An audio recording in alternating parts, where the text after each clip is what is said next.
Hello and welcome to the Monday Club with myself, Neil Loughran. We are back. It feels like forever since certainly I was here anyway. Paul McConville has filled in a couple of weeks whenever I wasn't about. And Cahair O'Kane is the old faithful. There's no show without punch. It's good that you get some of your clothes back. Jeez, that's a long story. I'll tell you in a second. Yeah, we're joined this week by Gavin Devlin, Louth manager, Tyrone legend. Gavin, great to have you. Thank you very much for coming up this morning and joining us. Yeah, no problem at all. Yeah. No problem. What Cahair's referring to there, sorry, by the way, is that my suitcase got lost on the way back from the Commonwealth Games in Glasgow, so I've pretty much been run about. Lost all his togs in the ring, lost everything. Don't tell him about the screen of the pictures I was saying. The boxer shorts I was down to. Times were bad. Ones that have been there since like 2004. Why did I I'm not not even throw sure them they out? were I'm glad yours. I didn't. I don't know what they were. No. So look, as always, we're in association with Find Insurance NI, your local commercial insurance broker. So look, we're going to have a wee chat, Gavin, about, well, everything regarding yourself. We'll talk a bit about Louth, about Derry, Tyrone, the whole heap. But sure, I suppose the obvious place to start is the year that Louth have had there. Like, you're now probably a month or more removed from the end of the county season. Like, how do you reflect on that? What 26 brought you, because it was incredible. Looking from the outside in, it was an unbelievable journey.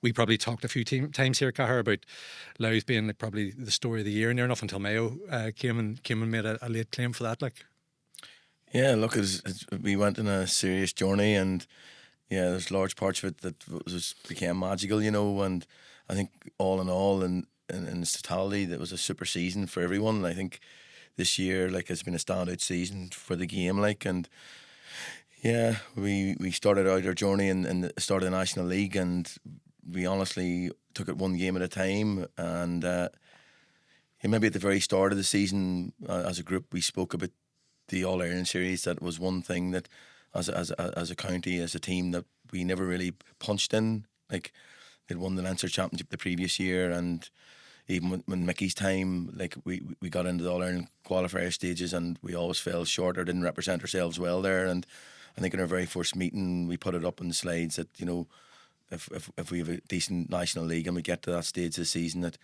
instead of packing up and going home after the provincial final, maybe this year we could dust ourselves down after the provincial and really give a really good version of ourselves in our All-Ireland series. And looking back now, they acquitted themselves so well.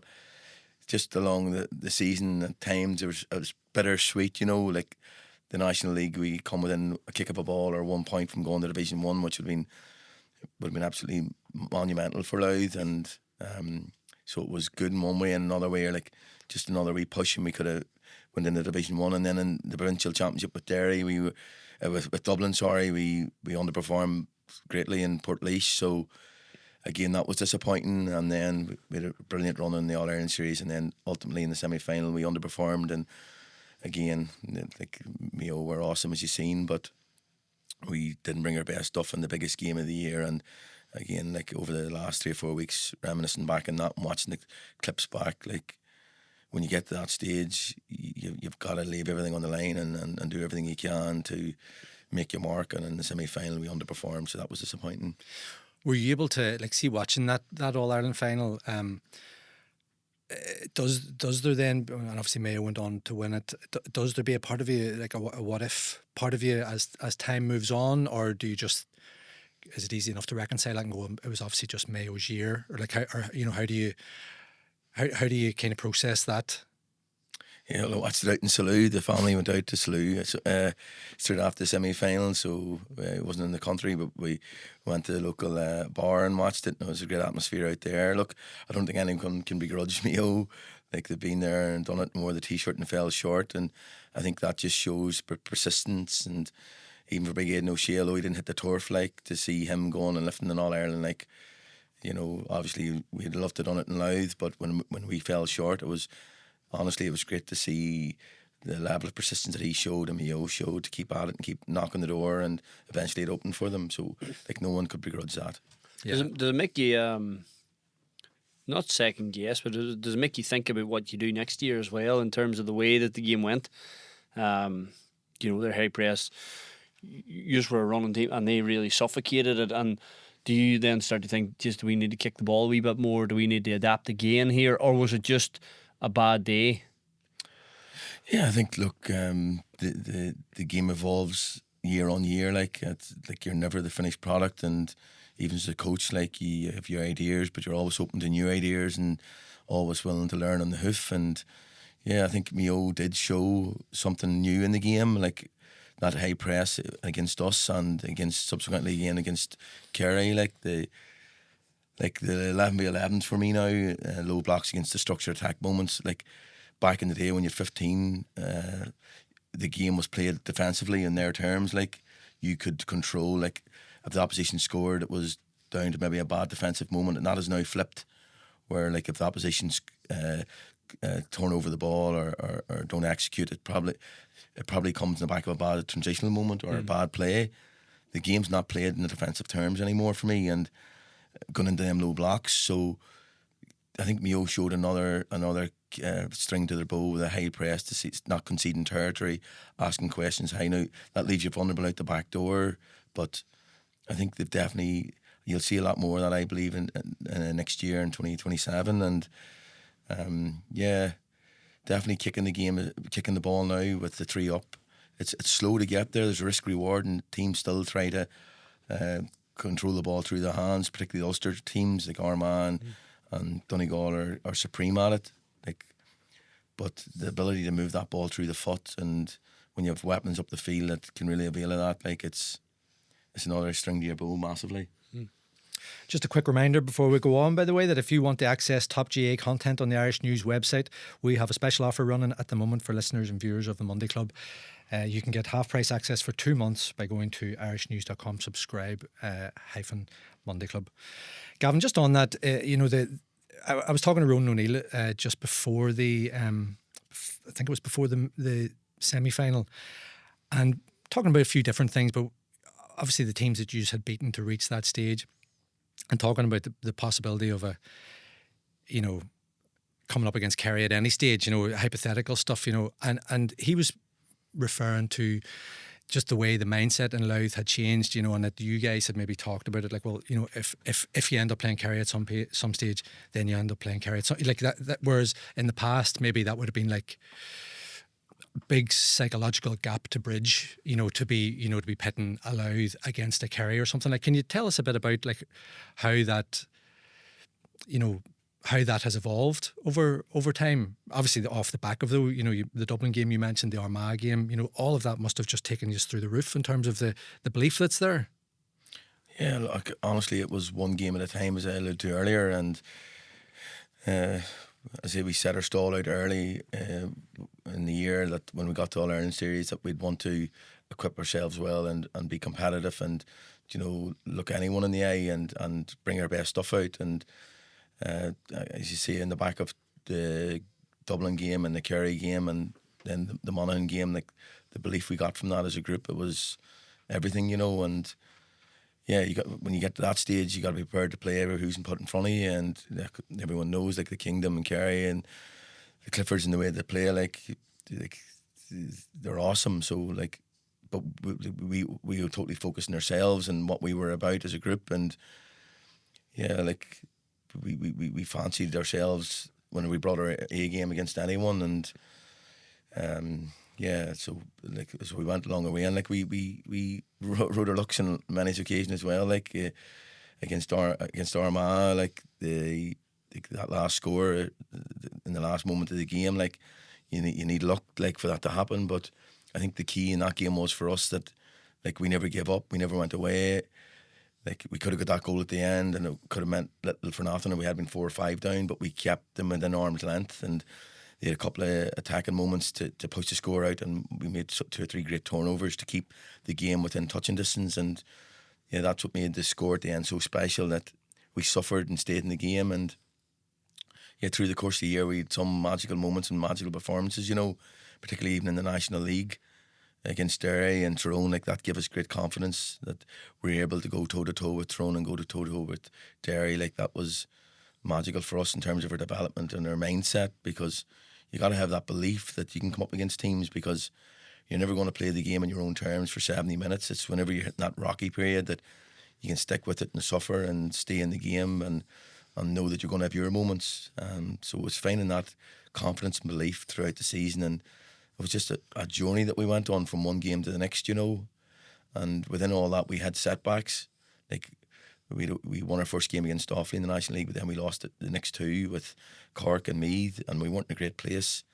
And then to come back from that, and then to come back from the Dublin game, the Leinster final to that, like we so underperformed that day, and then to have the All-Ireland run that we had, I think that shows what these boys are made of. Like they're great lads, and they can dust themselves down and go again. I think that's so important that, you know, we want to win every game, and we set out to win every game, but it's whenever you don't, that you don't lose, you don't throw the baby out of the bathwater. You say, hey, look, there's another day here. Can we reset and go again? And thankfully, our boys were able to do that. Mm. But the connection that you have with this group, Gavin, and obviously you know, it goes back to when you and Mickey first came in. A lot of the same guys are there. And again, talking to people around the setup, you know, on those days this year, those big days, the Armaghs, the Dublins, Monaghan, you enjoyed those, you celebrated them, you made sure that you did, because, you know, that's what it's all about. You have to make the most of it. Like, is that like, that's obviously the kind of cornerstone of your, for all that, you know, that you bring tactically, that connection that you have with players. Like, I laughed reading an interview or the piece that Niall Morgan did a while ago, and he said about walking through the whenever Tyrone were playing Louth in the league earlier this year, and he said about what, you know, he had to walk through the Louth half, I think, you know, before kick-off or before throw-in, sorry, and you were going around everybody and, you know, blowing them up, and he was just laughing to himself, going, "Aye, that's horse, all right." Like, you know, but that's something that I think you know makes, you know, that's something that's special that you bring to a setup like Louth, and it's benefited from that. Yeah, look, we want to be inclusive. Even the journey that we went on, we didn't want to go away and shield ourselves from everyone and not bring people in. Like, we're building a new stadium there in Dundalk. The moment the draw was last night, and yeah, when me and Mickey came in back at the back end of the COVID, like, Louth weren't in a great place. Like, they were in you didn't know what division they were in? That's a Division 4, and you know, it's not in terms of landmass, it's not a big county from the Cooley Mountains to, you know, Munster Boyce or Drogheda. Like, you'd be there in 35 or 40 minutes from one end to the other. But there's they're a brilliant sporting county. Like, there's a lot of quality in what they do, and they've a lot of, like, they love the game, and yeah, like, we want to want to leave it in a better place than we found it. Like, and to do that, you must bring everyone with you. That journey that we went on, we wanted to bring the supporters with us, the young people with us, and we want to be inclusive, you know. And maybe to the extent, looking back now, to the detriment of the team at the back end of it, you know. In what respect do you mean? Like, we were able, like, we done a few events leading into the Mayo game. Like, we wanted our young people to see it and experience it and feel it, and I think that's the journey that we're on. I don't think we could have shielded the players from it. We wanted to embrace it and bring people with us. I know that's what we done in 03, you know, like, with Mickey.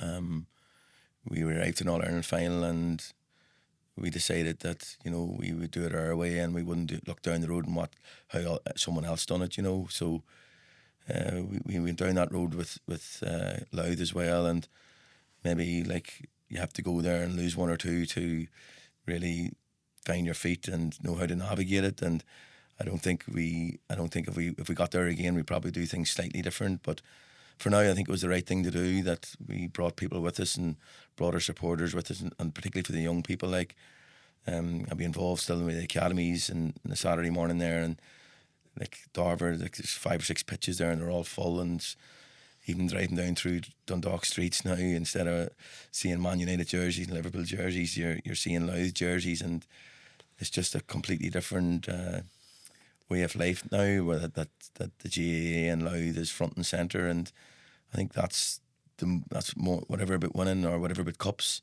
that's so important for moving forward. And yeah, but if things go the way we'd like them to go, and we can get back to where we once were, then we might even do things slightly different. Because it is a balancing act. Like, we obviously saw Andy Moore, and after the semi-final, kind of wanting every shooting down a reporter, or a question about the hype and stuff. He wanted to embrace that, but it's as opposed to when you look at like a Tyrone or whatever, where maybe the interest kind of dropped off a bit after 2021. So it's kind of finding that balance, isn't it, between really wanting everybody to be invested in it, but also making sure that players aren't, it's not, I guess, not getting into players' heads, or like what are the pitfalls of a situation like that? Yeah, I think it is a fine balancing act, and I don't think there's any use or value trying to shield yourself from something and pretend that it doesn't exist when it does exist. Like, there was a serious energy around Louth, and I have a Liverpool supporter, and I'd be over there quite often, and I've been there for some major games in Anfield, and like I can only compare that to what we seen in the semi-final coming into Croke Park with the red smoke from about a mile out, just bringing us into the ground. Like, I've been fortunate enough to play with Tyrone, as you know, and in the biggest days of the year, but I've never experienced anything that I experienced in that semi-final. And yeah, to a certain extent, I think it maybe got to our players, because like when we're watching the clips back, like we were doing things on the ball like that we hadn't been doing all year, like decision making on the ball and choices, and look, that's where we were at, and like absolutely delighted and with what our boys done this year. But yeah, there's a lot of learnings to take from the Mayo game, that's for sure. Okay. How much have you been able to go back and do that? Would I be right in saying that when you just left the first time, then when it was a bit of a shock to the system, you just going to the area and stuff, and am I right in saying like you went to meet the players that night or the following day? You went and met a lot of them, and like that kind of kept the bridge. I think the bridge might have been burnt if you just kind of walked out the door and left. Did you go and meet them, or you went to speak to some of them? Yeah, look, we went in good faith to Louth, as I say, at the back end of me and Mickey, at the back end of the COVID with Tyrone, when Mickey stepped away from the Tyrone job, and he come and asked me to go with him to Louth, and I was like, Jesus, Mickey, what's taking you to Louth? He had a brother that lived in Louth, was a big GA man, and had passed away, and he's that sort of connection even with the chairman, Peter Fitzpatrick. He's that charismatic type of character, Peter, and he done a lot of work to get Mickey to Louth, and when Mickey was going, like, there was nowhere else I was going to go, only with him, and we spent three great years in Louth, like, and were successful, like taking them from Division 4 to Division 2 and a Leinster final for the first time since 2010. And like he had told the Louth County Board that he would do 3 years, and he'd done his 3 years, so like he was in a position to make a decision. And like Derry came and came looking Mickey, and like Mickey's a competitor. Like Derry was coming the back of winning 2 Ulster titles, and like they were there to win an All-Ireland. They were at that top table, and I think that's what gave Mickey that moment. He wanted to go and experience that. I think he felt that he could win an All-Ireland with Derry, and that was his pull. So like, yeah, that was his reasons for going to Derry, and I could understand why he'd want to go to Derry. And there's other wee bits and pieces going on at that time within Louth. There was bits and pieces with Peter as chairman, like whether he was going to step away or not with the state. There's a few things going on and him and Mickey was so tight, and other bits and pieces that probably was the bit that pushed him over the cliff, And yeah, I was the manager of my local club at the time, Ardboe, and I was flat out in club championship at that time, and I knew he was meeting a couple of Derry officials for the Derry job, but I couldn't go to the meeting because we were planning for a championship match the next night or whatever, so I couldn't go to the meeting. But at that meeting, like, they must have sold it to Mickey, and he had decided that he was going to go to Derry, and then it was a wee bit of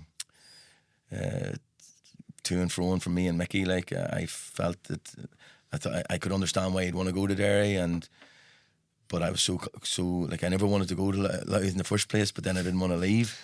I felt that, that I just built, there's just a real energy down there, like a way of life. Like, I have so many friends down there now in Louth, and just a way of life, from the gym to how to navigate my day down there. I spend most of my time down there, and really, really good friends. And I didn't really want to go, but when Mickey decided, look, this is for me, and I want to go and do this job and win this All Ireland with Derry. And then that was my pull. And in fairness, like I live in Tyrone. My club's in Tyrone, and I wore the Tyrone jersey with great pride and honour every time. Gave it everything I could for as long as I could.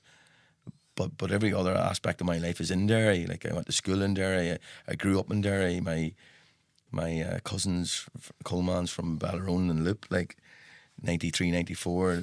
Johnny McBride winning the minor titles, and then subsequently winning Ulster Club down in St Paul's.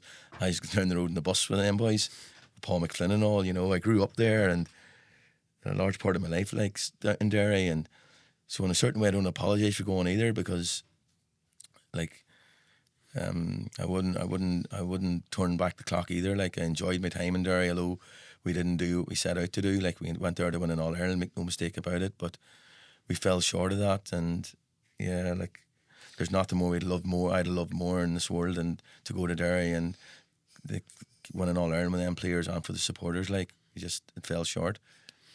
Why? Yeah, like, we started like a house on fire. Like, the National League games, like, we were blowing teams clean out of the water, and we got National League final against Dublin. Like, it was probably one of the greatest games that I was ever involved in, and the lads were playing at a really, really high level. And yeah, just for some reason, like, after that Donegal game, like, you just felt that there was an energy missing within the group. Like, let's make no bones about it. Like, the Rory Gallagher was there previous to us, and he'd won 2 Ulster titles with them, and he took, just similar to what we were doing in Louth, he just took Derry from a really low ebb and it built them into something, you know. And it was very unfortunate it happened to Rory and the team, because I do genuinely believe that team's capable of winning All Ireland, and I think they might have won it with Rory, because he'd built them and moulded them the way that he wanted to, and it was working. And there was 4 or 5 characters within the Derry team that, you know, and they were the main characters, the main players that, you know, he built them, he moulded them. And it was whenever the thing started to shake, where, like, I know I have that connection with the Louth players. I know I have it. Like, it's not the same we're going to win every game or whatever, but you just have that connection. Mickey had it with us as a manager back in the day. Like, you'd run through fire for him. And, like, I don't know if you can have that 2 or 3 times over as a player. Like, you listen to John Terry and Josie Mourinho's his. You listen to Gary Neville, and it was Alex Ferguson. And I think Rory was that to them 4 or 5 players. Not all of them, but the 4 or 5 main ones.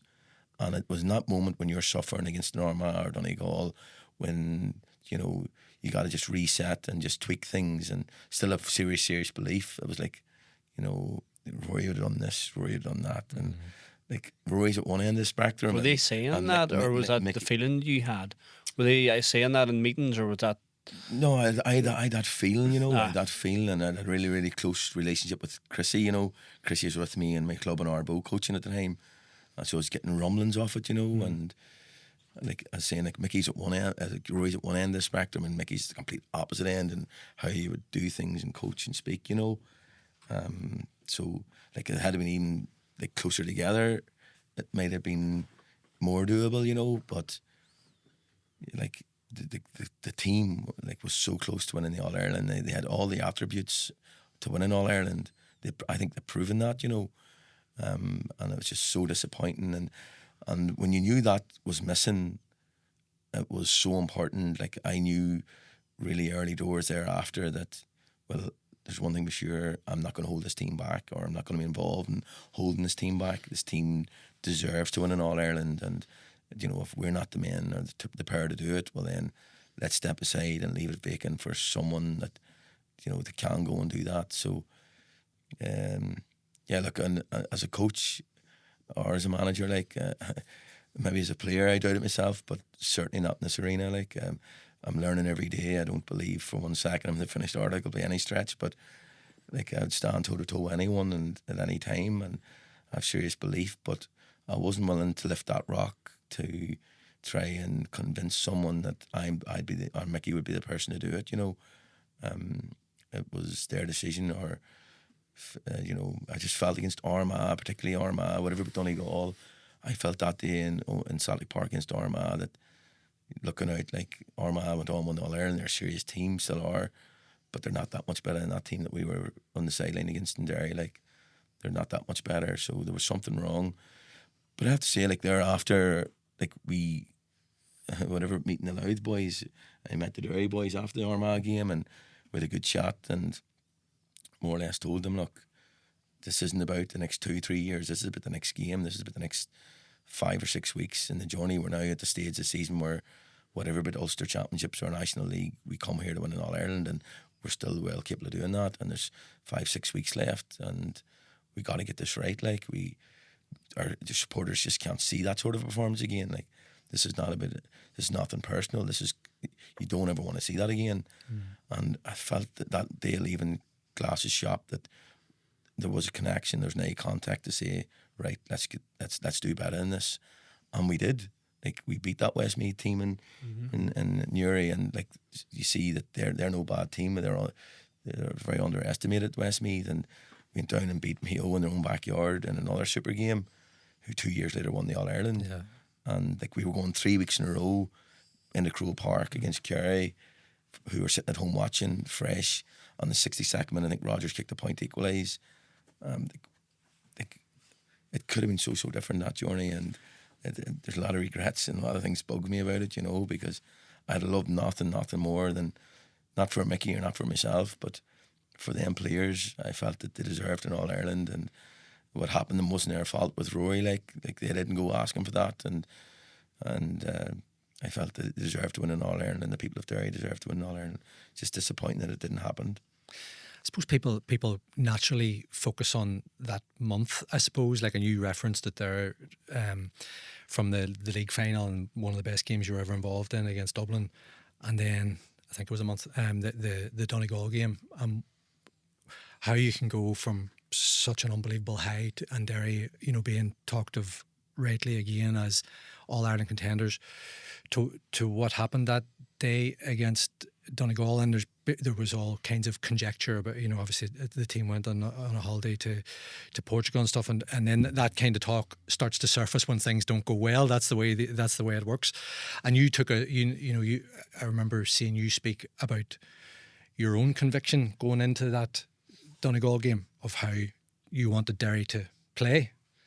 Like, how do you look back at that time? And was there anything that happened in that period, even in that holiday or whatever, that where something changed? I think Neil, the holiday, like, and there's a lot of teams go to the campus before we went and after we went, and like, anyone that's ever been fortunate enough to go there, it's just different level, like, in terms of preparation. And we had a fantastic time out there, and we'd come on the back of a really tough National League campaign, so we couldn't do exactly the same load that whenever we were planning the trip that we wanted to have. So we had to be smart with our S&C coach and really control the load.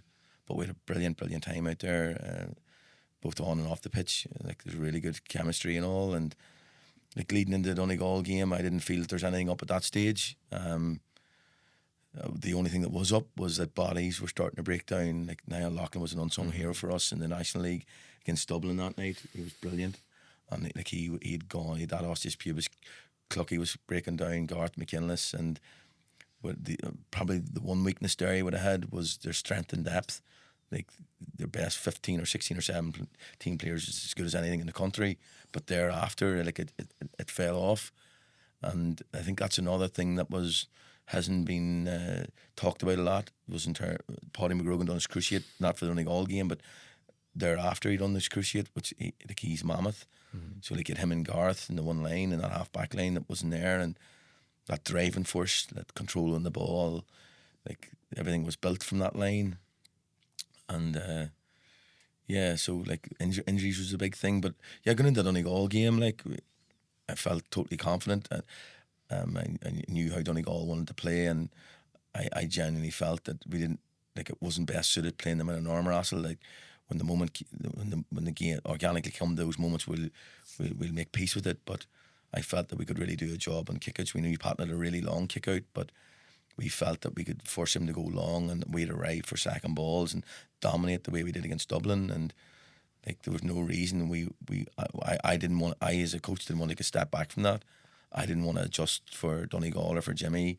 I felt that we were the stage that, hey, you know, we have arrived, it's our time, and we're going to play our game. And You were the A side, Derry were the A side, like, is Yeah. it how you felt? we'd adapt and play as we seen it. And we were back in low blocks, we'd play, and like we were as good as anyone in low blocks. Like Roy had been there previously, and our boys could play in low blocks, but they could also play in the front foot, you know.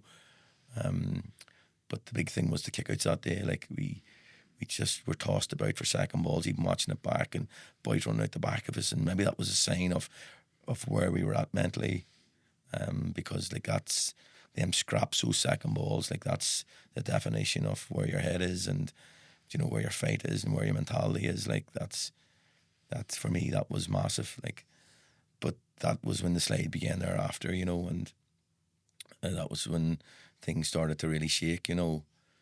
But yeah.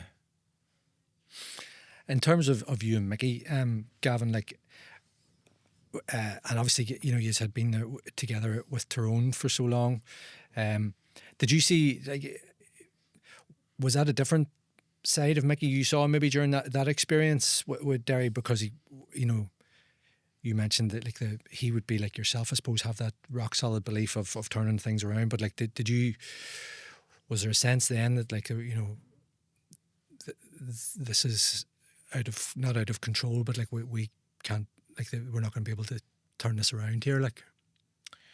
Like during it, like me and Mickey wouldn't have spoke much about it in terms of like we still right to the very end we still felt that, you know, we'll get this right. This will come. You know, this is the teeth and problems that we're finding on the back of, you know, what had happened from the previous year. You know, we still right to the very bitter end backed ourselves that we'd get it right. You know, I don't think it was an issue for Mickey. Like Mickey's not going to change. For he'd been there and done it and wore the t-shirt. Mickey was going to be Mickey, and it was up to, you know, the Derry players to take what they could from Mickey to, you know, bring them to another level. But Mickey certainly wasn't going to change, nor would you ask him to change. You know, I think the thing was that there's those cohort of players at the very, very top that felt that, you know, and there's maybe rumblings within. Now, subsequently, we find out after that there's like Rory still had a great relationship with, as you'd expect, with 4 or 5 of the players, and I felt after the Donegal game that there was rumblings that maybe that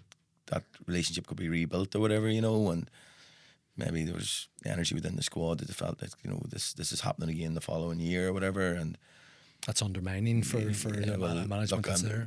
I know that we were at a training weekend or whatever, and as a group we were planning for the next game or whatever, and the Derry Miners were playing, and we were there as a group, and we put on the TV, and lo and behold, like, and Rory was in the stand with a couple of the delegates to the Derry County Board watching the game, you know, in the main seats in the centre, you know, and the rumblings had sort of started that this could be rekindled again, and when you seen that, like, and you could see the atmosphere in the room thereafter, and it was just a tricky moment, and I wouldn't change it for the world, as I said at the very beginning. Like, Derry at this moment in time, a lot of what I do, Derry's my life at the moment down there, like, and still friends. Like, the characters still be texting me yet and ringing me yet, you know, and like I wouldn't change it for the world. But I got an awful lot of learning from that experience, you know, from, you know, looking from the outside, looking in, and knowing is that group right for you right now at the moment. And I suppose if Andy Moore was walking away from me in the morning and they were looking at a manager or a coach, I'd run a million miles away from it. And see, like, obviously the you know, we can probably park Derry there at that stage, but I want to start at the start a bit with Tyrone, and I want to talk a bit more about yourself and Mickey and that dynamic as well, Gavin. But just one thing I was asking you briefly about outside actually was your own playing career and how it finished up, because obviously we all have known you for so long as a coach with, you know, clubs and involved with Tyrone and Louth and Derry and so forth. But I always had it in my head that you, like, there was an injury or something that stopped you playing very early. 26, you finished with Tyrone. Yeah, 26 is my last year. Yeah, and then you played one more year with Ardboe, and then that was it. But that was actually just a decision to focus on the coaching side of things, or talk us through that. Yeah, I suppose like it's everything's relevant in that moment, because to talk about the end, you got to talk about the very, very beginning. And like growing up in the Bronx in the state in Ardboe, I think that's where it's that competitiveness and that fight and that energy was instilled in, like in the 7-a-sides out in the street. And from a very young age, I wasn't a very ordinary player in my own, and I was very ordinary, but I was so fortunate, so lucky that wherever I went or wherever at any moment in my career, I was rubbing shoulders with the very, very elite and the very, very best. And that was from a very young age, from primary school, mine getting beat in a Dungannon Blitz 7v7 in a final, and me and the twin was playing midfield, and it was one of those Stephen Gerrard moments. It was a back pass to me and I slipped and conceded a goal and lost the Blitz final by a point. And the twin would throw it up to me yet, As they do. It took a long time to get over that. I'm not joking. The disappointment of that, I can still, I don't know what I mean, 9 or 10 years of age, and it still feels so raw to this day. And right through my, it's 30 plus years right, on. Right through my time with Ardboe at underage, we won 16s, won minors, we won under 21s. We were beaten in Ulster final by Slaughtneil by a point. I went to school with Holy Trinity after leaving St Pius. Me and Mulligan went to Holy Trinity and won an All-Ireland. We won a vocational school, entered the county with Terry McCann and Andy Kilpatrick. Went to minors that year with Mickey Harte, won another All-Ireland, won 2 under-21 All-Irelands. Went in their first year with the seniors and won an All-Ireland. Something I always dreamt of doing from a young age. And yeah, it was just, life at that time was just a complete roller coaster. I got married when I was 24, and three wins back to back.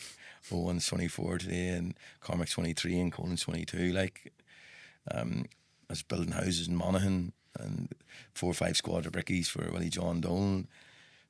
I was just born in the Callan at both ends, and their nightlife at the time was a bit hectic as well too, after games, and not coming home and drinking and winning cups and partying and things not great at home at times. And yeah, I just got to a stage, and all through that journey, what drove me was passion and energy within the group, and our loyalty, probably what drove me. They were the key things. Just felt like a family, whatever team I was ever involved in. And I think that was missing at the time in our club. I didn't feel that connection in my club. And along with lucidity in my life at the time, where everything was happening at once and so fast, and I had 3 young kids. And then I had been asked to do a coaching job in Newbridge, and I felt a call in there. I felt that I could see myself coming home at night and really concentrating and figuring the next night what we would do. And I felt a buzz and a pull there. And I just felt that there's something missing in our club at the time. There's loads of quality, but just that connection. And it was an easy call. It was either go half and half with my club and be there missing some nights in the coaching field. And I felt I was with Newbridge at the time, and Big Dermot Dugan and Paddy Walls and Smiler McCann and Ryan McElhone and Big Eamon Burke, Gilmore. You were unlucky with that team. They just got a quarter final, beat the point by the Louth, weren't you? We jumped from Division 3 to into Division 1, and were beat by the Louth by Johnny McBride and Paul McFlynn by a point, who went to the Ulster Club final that year.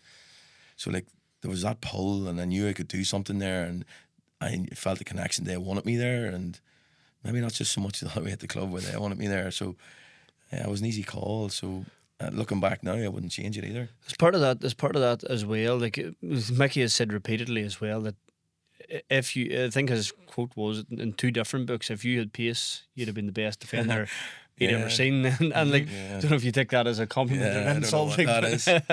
But he absolutely eulogises. He does, throughout. Yeah. As a defender. But he said as well, they made the decision in the 05 quarter final against Dublin to take you off, and then didn't put you in again for the replay, and that was you didn't get back in for the rest of the year. And was it partly seeing the game moving away from you as well, in terms you had played a very specific excellent role for Tyrone, but did you see the game moving away from you, even at I'm sure you'd have been grand at club level, but the frustration of maybe not being able to reach that height again? Yeah, like I said, I went from the very beginning there, and wherever I went, or whatever I done, I was just so used to playing. Like I never done so, I never was a so, and there's no issue with that. I'm now a manager, and there's replacements, and you're convincing players on a nightly basis that everyone's a role, and I get all that. But I just wasn't used to it. Like wherever I went, I'd won 7 All-Irelands, and I played every minute of every game, like, and I was just so used to it. But like my playing day is just full of absolute regret, like full of regret. Like I alluded to some of the things there, like I was. Outside football stuff, do you Yeah, mean? I was all in, like, and I would never, I can't ever mind missing a training session. I can't ever mind missing, a meeting. I just wouldn't miss. I was all in, but I wasn't all in. Like my nightlife, how, like my work and Colin at 1 o'clock eating a sausage roll and a Lucas Aid and a Mars bar, and like my conditioning wasn't in the vicinity of where it should have been, and like we don't have the resources we have today, not by a long stretch.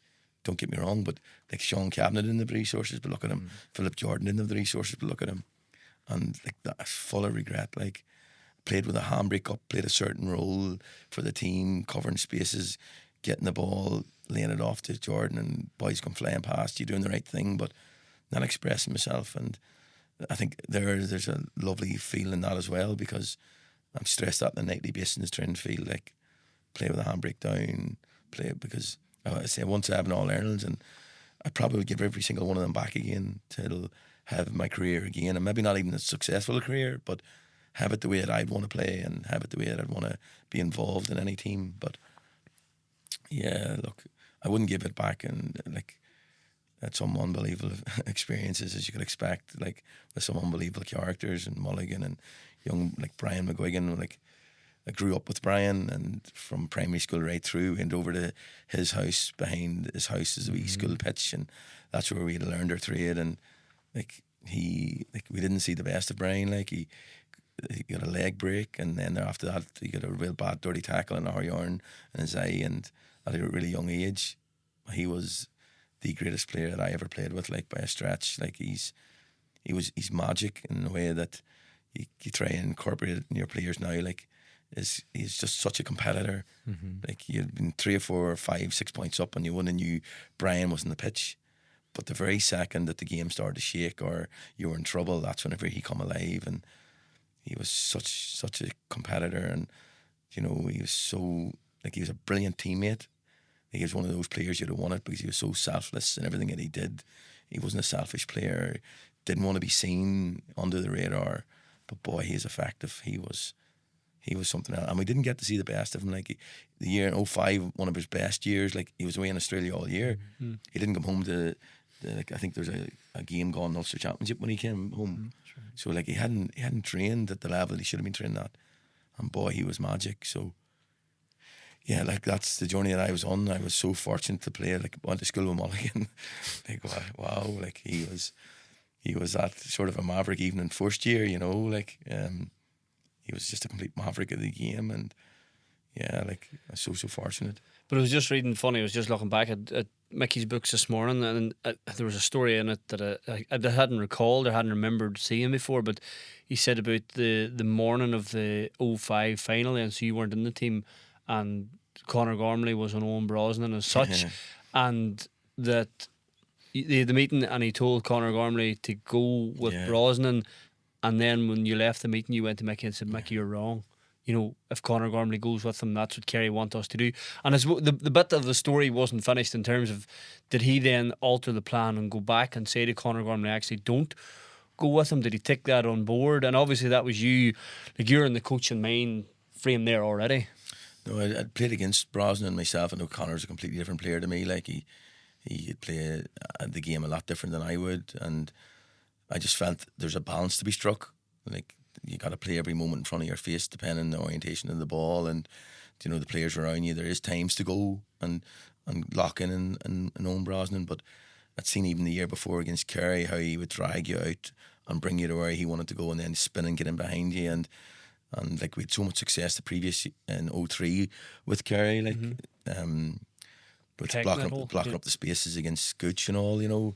Like there's never one shoe fits all. Like there's different things to do in different moments, of course, but I just felt when we left the meeting that it was all really, really one-sided, and I felt that you know, they had to intervene here in some way to say, like, let's be careful, like, let's really, really pick the moments. And lo and behold, early in the midway through that first half, like, I think Brosnan did go out and then he came back in, and I think it was Declan O'Sullivan as well, and he met Gormley just holding that 6, and the ball fumbled out, and we call him the block smashed in, and the ball was dispossessed, and I felt, yeah, good intervention, horse. Give yourself a pat in the back Yeah. for that one, like, you know. Yeah. Did the end of your Tyrone playing days, Gavin, did that, because obviously you'd been with Mickey from, you know, right the way through underage and so forth, like, did that even temporarily affect your relationship with him at all, or how did that come to an end, you know, between you two before you even got into the coaching? No, and like, from I met Mickey in 98 or 97, late 97, like, to this day, like, we've just have like a father-son relationship. We've got really, really close from when we started and going shoulder to shoulder in the coaching team, you know. But even as a player, like, he was one of those managers that as I spoke to, like, Derry and with Rory and Derry, like, you just felt he had your back constantly, you know. I always felt, whether it's minor or under 20 or senior, like, if someone scored on you or had a good 10 or 15 minutes on you, you never felt that there's someone warming up to take you off. You felt that I have time to get this right. You know, there's a real comfort in that. I just had a real connection with him. And, you know, like, when I knew that when Alan Brogan's walking you into the 14 as 11 and they're pulling 10 and 12 up the pitch, and he's leaving that space to be exploited, and it was happening at club football as well. I started to realise you hadn't got that yard of pace. Probably through not living life the way that I should have lived life. You knew that teams were starting to target you, and I knew Mick had a real loyalty to me, and I certainly wasn't going to, a bit as I said with Derry, I wasn't going to hang about and make life difficult for him, and I was going to make life a lot easier for him. And yeah, I didn't even ring him. I didn't even ring him to tell him that I was leaving, because I knew what that would be, you know. Brian had lost his eye in a really bad tackle in a Harry Arn in a reserve game, and he'd been in really bad shape. And then that summer, after Leash beat us in 06, we had a bit of a do for Brian in our local club, and a bit of a get together, and Mickey come to attend that. And at that stage, it'd been out that I was for walking away, and Dooher was sitting beside me saying, you know, Mickey doesn't want you to walk away, you need to bring him. I goes, that's one man, Brian, I won't be ringing, you know, because I knew what it would be. It'd be that Cahogan to come back, and you can offer. Do you think you'd have been talked around too? I think I would have been. Like, he talks me around and enough other things. I felt he would have talked me around, and, you know, and I feel bad with that as well, that I didn't ring him and have it out with him, you know. But I knew it was the right decision, not for me, but I knew it was the right decision for him and for the team, and I wasn't going to have that conversation because I knew what it would be, and I felt the right thing to do and the easy thing to do was just to try and just ignore it for a while until it got that far under the bridge that it couldn't be retrieved. So, yeah, look, I've always had a fantastic relationship with Mickey, and please God, that will continue to be the case. And it's an interesting dynamic because, you know, Tony Donnelly was Mickey's number 2 when you were there for a lot of the time when you were there, and Tony's brilliant character, like, completely different to Mickey in a lot of ways. Like, I remember interviewing Tony years ago, and I'm talking about dragging Mickey out to darts and stuff when they lived together in up in Belfast during the Troubles, I think, you know. Yeah. And you know, like, obviously Tony liked the pint, like, the, you know, enjoyed life in a different way maybe than Mickey did. Two opposites. And but then some people would have said the same about whenever you came on board with Mickey in 2012, you know, that he's maybe, I suppose it's a strength to recognise the fact that, you know, he needed somebody like that personality as well. Is that something you think that he was very conscious of? Yeah, like that. Mickey kept his net really, really tight. Like, he went to school and all with Tony, and him and Tony still go out for meals yet, and really, really, really close. And yeah, like, people have this perception of Mickey because of what he demonstrates in the sideline or the way he speaks. He's so articulate, but, you know, he's a character. There's another side to Mickey, and he's great crack, you know, when you really get in on him, and he can have the crack, like, whether it's in a golf course or he's an avid supporter of Manchester United, you know, and you know, he likes the crack, he likes his food too, and he can eat food that's not so good for you as well, and you can go out and mingle with it. Whenever we're out, he's very easy company, you know, and you can have great crack with him. So yeah, look, I'm glad I got to see that side of him, because as a player, you didn't really get to see that, you know. Although I was close, there was still, like, you always felt that that distance, you know. But particularly in the last 10 years, you know, when Tony and God rest Fergal left, you know, it was just primarily me and him, you know. And yeah, like, there wouldn't have been a day went past that we wouldn't have been talking maybe two or three times a day, you know, on the phone. So yeah, look, I think I feel really blessed that I got that opportunity. Like, he was my idol growing up, you know, and you know, my Cubs looked to him like an Alex Ferguson type figure. You know, he's a god within Tyrone, and you know, I feel very blessed that I had that opportunity to have that relationship with him.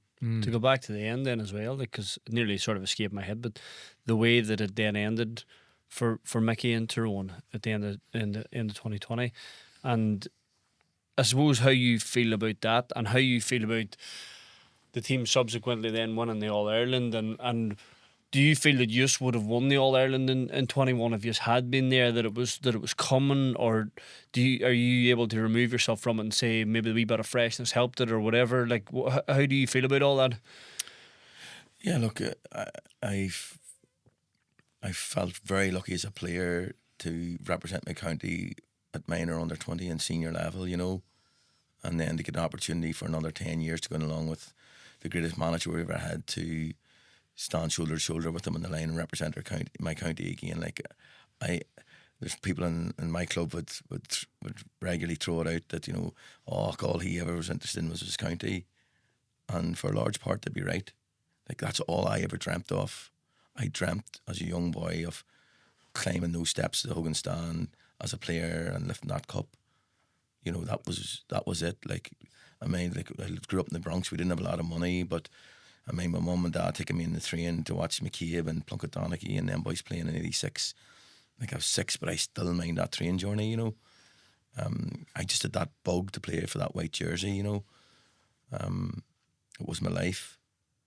I went to work. I suffered them 10 years I was there with Mickey and shoulder to shoulder. Like, my 3 oldest boys, 2 of them I didn't see making their confirmation because we were away in National League games. There was no money, like, no money at all. I did my apprenticeship. I did it for the love of Tyrone, and I did it for everything I could to help Mickey to be the best version of him, you know. I did it for that as well. Like, I loved to see him after the game doing an interview and feeling great and winning. You know, I deserved that for everything that he'd done. You know, and we had our day, we had our time, but there is a bit of rawness there yet. Like, probably in some way, when Mickey was sitting saying, you know, I'm going to Derry to win All-Ireland, I was like, I have to go with you, you know. There's a bit of rawness there with Tyrone to this day.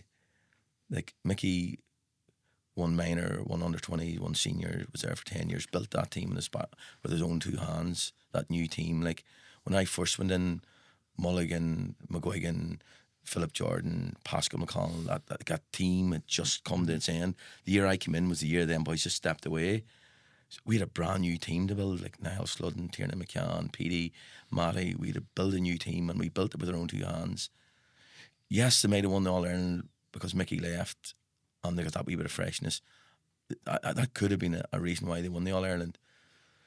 But for what Mickey did for Tyrone in the back of that COVID, he stood up in that meeting and says, I want another 12 months. He'd never ever said that before. Like, it was always like, to the next extension.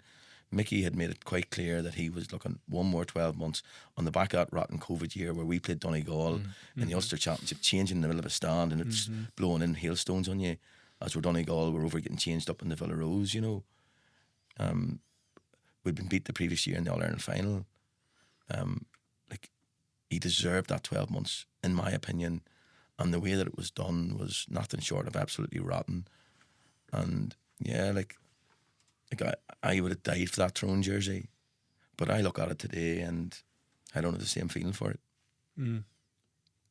So there's, that's coloured your view, the way that ended, and specifically because of how Mickey was treated. Like, absolutely. Like, Mickey, make no mistake about it. I'm fortunate enough that my father's still living and he's my driver and everything that I do, my father. But like, Mickey's a second father to me. Like he is a second figure to me. And when you're as close to him as I was, I mean, you see him being treated the way that he was treated, like, and you know there was another way out. There's a simplistic way out. Like when Mickey stand up and saying, like, I need one more year to finish this the way that I want. A National League game in Healy Park. That's my last National League game in Healy Park, for instance. You know, this is my last game with Tyrone. Whatever that is, I think he deserved that. I think he'd done enough from his days with minors right through to under 21s and into seniors and everything that he'd done. Like, how would he not deserve that? And when people decided that that wasn't for him, well, that was the day that I had to question everything that I ever did for Tyrone. I don't know that there's anywhere else left to go after that. Cahair, what do you think? You've any time left?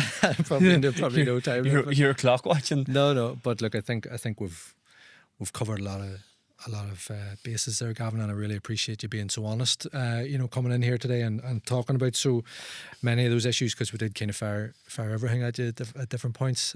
So we appreciate it. Just the Dairy Championship to look forward to now, yeah. Aye, absolutely, yeah. It'll be a roller coaster too.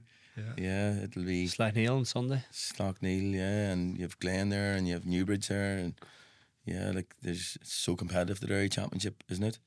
It's a really great brand, and it's a really good product there. So yeah, you expect the Owen Beg to be bouncing now the next 3 or 4 weeks. It's the plan. Just a reminder to readers and viewers and listeners that this year's Irish News All-Stars, the voting closes at noon on Wednesday, August the 26th. To vote for your team of the year, men's and ladies football, hurling and camogie, as well as player of the year in each of those codes, go to allstars.irishnews.com. I don't think I have anything else left to read or to say, other than to say thank you very much to Cahair O'Kane and Gavin Devlin for joining me this morning. Thanks as always to our sponsors, Find Insurance NI, your local commercial insurance broker.